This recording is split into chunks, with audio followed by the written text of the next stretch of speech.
صاحب صدر کی اجازت سے قلم نے اپنا جادو جگانا بند کر دیا ہے۔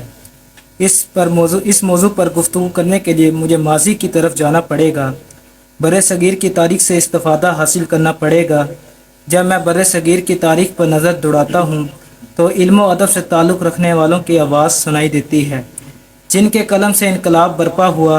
ان میں سب سے پہلے معتبر حوالہ علی گڑھ یونیورسٹی ہے، جنہوں نے اپنے قلم سے نوجوان نسل میں شعور برپا کیا، تعلیمی میدان میں، ادب کے میدان میں گراں قدر خدمات سر انجام دی۔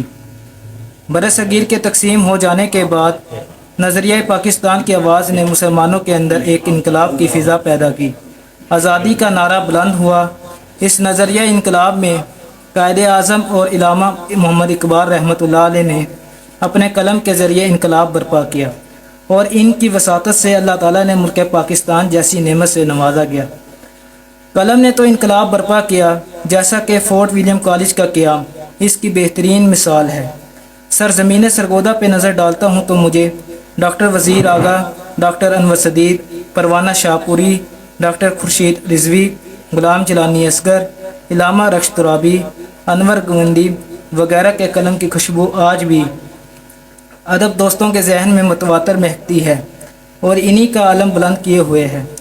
دور حاضر میں سرگودا کی سرزمین کو رب کریم نے ایک ایسا قلم کار عطا کیا جس کے قلم کی خوشبو دور حاضر میں ایوانوں میں سنائی دے رہی ہے۔ سرگودا کی تاریخ کا واحد قلم کار، جو 160 سے زائد کتابوں کے مصنف، ادیب، محقق، ماہر تعلیم ہیں، اور آج بھی ان کے قلم سے خوشبو مہک رہی ہے، جس کا نام نامی اسم گرامی جناب پروفیسر ڈاکٹر ہارون الرشید تبسم ہے۔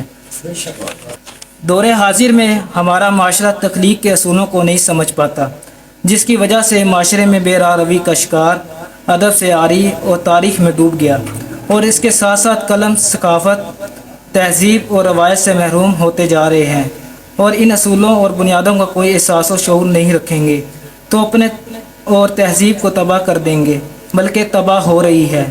موجودہ صورتحال کے پیش نظر قلم کی ضرورت بہت زیادہ بڑھ چکی ہے، کیونکہ معاشرہ بے راہ روی کا شکار ہوتا جا رہا ہے۔